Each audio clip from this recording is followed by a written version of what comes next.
Соискателю лицензии необходимо подать только правоустанавливающие документы на объекты лицензирования и правоустанавливающие документы на юридическое лицо, или, если это индивидуальный предприниматель, то свидетельство о индивидуальном предпринимателе. Было проведено совещание в Министерстве экономики с привлечением органов внутренних дел и налоговых служб в целях уведомления, информирования соискателей лицензии, для того, чтобы они получили в рамках этого закона лицензии по видам деятельности, которыми они занимаются.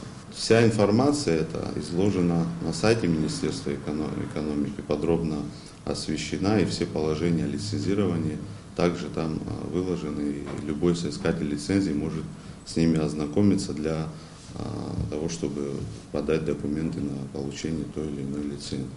Лицензии являются бессрочными и действуют, соответственно, бессрочно.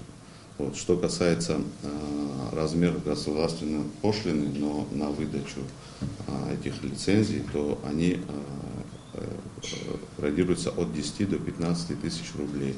Пользуясь случаем, хотел бы обратиться ко всем предпринимателям, осуществляющим лицензируемый вид деятельности, с просьбой обратиться за получением лицензии в лицензирующий орган.